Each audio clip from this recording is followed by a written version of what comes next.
Hello, good morning mga kajag. Meron tayong tutorial ngayon. Ito po ay do it at your own risk. Ito po ay sasakyan ko naman, so walang problema sa akin. Ito po ay Ford Focus. So ipapatingin ko sa inyo mga kajag. Kasi po, ito po yung tutorial natin. Nasa inyo po yan. Ang gas tank ng Ford Focus ay hindi po basta-basta madudukot yung tinatawag na fuel pump. Okay? So ganito mga kajag, kung sasakyan nyo naman o kaya naman kung gusto nyo rin ipagawa, it's okay, nasa inyo po yan, discretion nyo po yan. Ngayon mga kajag, ito po ang ginawa ko para lagi ko mabubuksan kasi nagloko yung fuel pump nya, kailangan ko magpalit, ayaw nang bumomba yung gasolina nya, so kailangan ko magpalit. Yabang sasakyan ko naman ito at hindi ko na kailangan ibaba yung yung sabihin natin yung kanyang tangke para hindi na ako mahirapan. Ito ang ginawa ko mga kajak. Pakita ko sa inyo at pwede nyo gawin.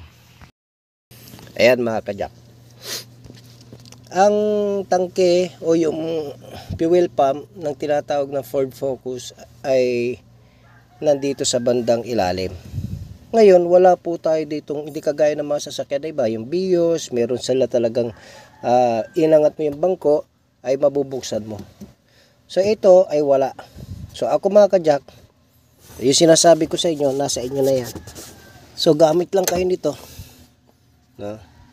Yan. Gunting ng yero to mga kajak. So dito ako nag-umpisa mag-cut. So pag inangat nyo to, itong goma na to, cover na ito, itong bilog na yan. So pagka-cut ko dito, yan. Pagkakat ko dyan, nag-umpisa na ako mag-cut dito. Okay? Hanggang doon. Hanggang dito. Yan lang naman ang kinat ko mga kajak. Wala na iba. Para sa ganun, pwede ko pang ibalik siya. Lagyan ko na lang ng sealant.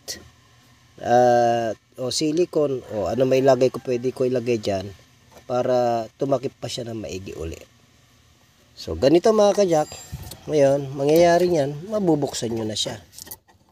Yan. Angat mo ng konti ito. Ito yung wire niya. So, ganito mangyayari niya mga kajak. Iyon. Oh. Kaunting usog pa mga kajak. Kaunting usog lang. Malambot lang naman yan mga kajak. Ilata lang yan. Oh.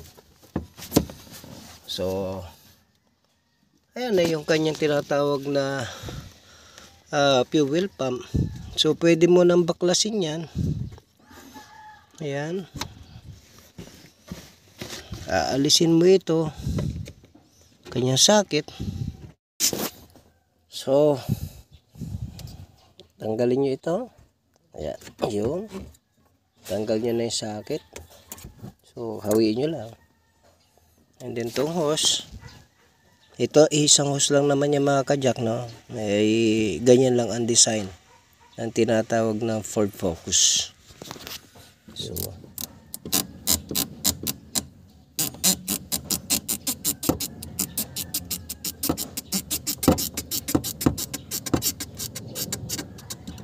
yun. So mga kajak, ito yung ating gamit. Okay. Mura lang naman ito sa Lazada. So, ganito lang setup niya mga kajak. Turo ko sa inyo. So, lagay natin sa kabila. Ayan. Para magkaroon po siya ng ano. Tapos, ikpitan natin yan. Ayan. Pipihitin natin mga kajak. Pagkito.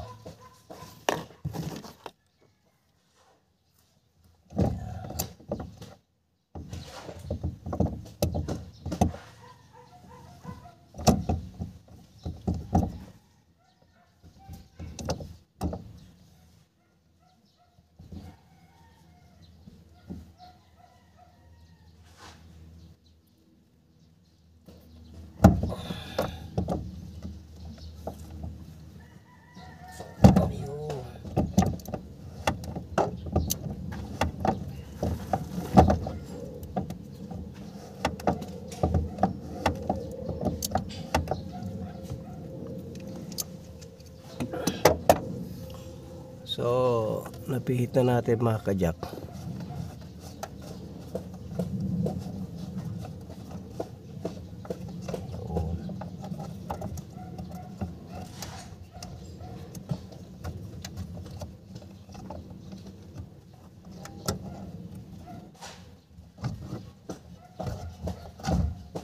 Okay.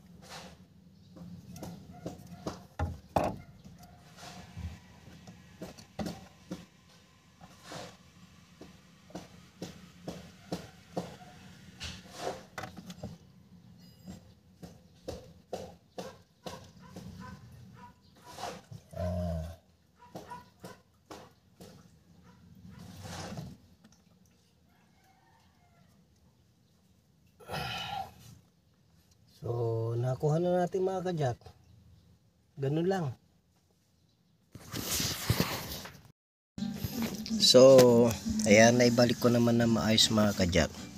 Pero maglalagay na lang ako ng lock dito. Para at least anytime, pwede ko na siyang buksan. Okay? Pwede nyo lagyan ng silicone. Silicone. Para hindi sumingaw. Okay. Ganun lang mga kajak. Lagyan natin ng lock dito. Yung parang ano lang, bakal na pwede ikutin para hindi lang kumalas. Tapos lagyan na lang natin ng silicone. Para anytime pwede uli natin gamitin. Pwede natin uling buksan pala. Oh, so ganun lang mga kajak, no? Yung tinuro natin pagtanggal ng tinatawag na pump, fuel filter, doon sa tinatawag na Ford Focus. Okay. So meron na kayong natutunan uli mga kajak sa ating ano, no? Lagi ko sinasabi, do it at your own risk. Talagang need nyo talagang katingin yun. Kung ayaw nyo na magbaba ng tinatawag na tangke, pwede naman yun. Nasa inyo po yan. Discretion nyo mga kajak, no? Walang babawal sa inyo.